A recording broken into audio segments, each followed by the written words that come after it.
Hello everyone, কীরকম আছো সবাই? আশা করছি তোমরা সবাই ভালোই আছো। তো আমি এত একটা ভালো নেই বলতে, আমার শরীরটা বেশি ভালো না। ভীষণ সর্দি পেয়েছে, মাথা যন্ত্রণা করছে, একটু জ্বর জ্বরও লাগছে। তো কি করব, এগুলো নিয়ে সব কাজকর্ম তো করতেই হবে। তো ওই যে সকালে ভাবছি আজকে বেডশিটগুলো একটু চেঞ্জ করে দিই। তো সব রুমের বেডশিটগুলো চেঞ্জ করে দিলাম, আমার রুমে বেডশিটও চেঞ্জ করে দিলাম, ছেলের রুমে যে বেডশিটও পেতে দিচ্ছি ভালো করে। বাচ্চা কাচ্চার ঘর তো বুঝতেই পারো, দুদিনও থাকে না বেডশিট পেতে রাখলে, একদম নোংরা করে ফেলে, খেলাধুলা করে। তো ওই জন্য তাড়াতাড়ি নোংরা হয়ে যায়। তো কি করব, বাচ্চা মানুষ, ওরা কোথায় যাবে, ঘরের ভিতরে সারাদিন খেলাধুলো করে। তো ওই যে বেডশিটগুলো পেতে দিয়ে তারপরে গেলাম একটু চা খেয়ে নিই ভাবছি। তো ওই যে চার সাথে একটু ব্রেড গরম করে নিয়েছি, চাও বানিয়ে নিয়েছি। ব্রেডগুলো একটু তাওয়াতে গরম করে নিলাম, তো গরম করে নিলে ভালোই লাগে খেতে। তো হালকা একটু গরম করে নিয়েছি তাওয়াতে দিয়ে, তারপরে আর কিছু দিইনি, বাটার উটার কিছু দিইনি, শুধু এমনি তাওয়াতে দিয়ে একটু গরম করে নিলাম।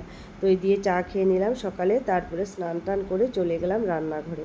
তো আজকে এনেছিল রিঠে মাছ, তো আজকে রিঠে মাছ রান্না করব। মাছ টাছ কেটে ধুয়ে পরিষ্কার করে নিয়েছি, আর এদিকে ভাতটাও বসিয়ে দিয়েছি। তো মিলে থেকে দুধ নিয়ে এসেছে, তো দুধটা একটু গরম করে নিচ্ছি। প্রচুর গরম পড়েছে, দুধ শুধু ফেটে যায়, সেজন্য একটু বারবার করে গরম করতে হয়। ফ্রিজে রাখলেও কারেন্ট থাকে না। তো দুপুরে রান্নাবান্না আমার হয়ে গেল। তো এই যেদিকে রিঠে মাছ বানিয়েছিলাম, আলু দিয়ে ঝোল করেছি পাতলা করে একদম, আর শীতল চাটনি করেছি। আজকে ভীষণ ঠান্ডা সর্দি লেগেছে, তো ভাবলাম একটু শীতল চাটনি খেলে ভালো লাগবে মুখটা। তো আর মাছের ডিম ছিল, ওগুলো ভাজি করলাম। তো আর বেশি কিছু রান্না করিনি, আজকে শরীরটাও ভালো লাগছিল না। তো এই রান্নাবান্না করেছি, ভীষণই অশান্তি লাগছিল শরীরটা, নাক দিয়ে শুধু জল পড়ে যাচ্ছে, এত সর্দি পেয়েছে আমার। আর বেশি কিছু রান্না করিনি আজকে।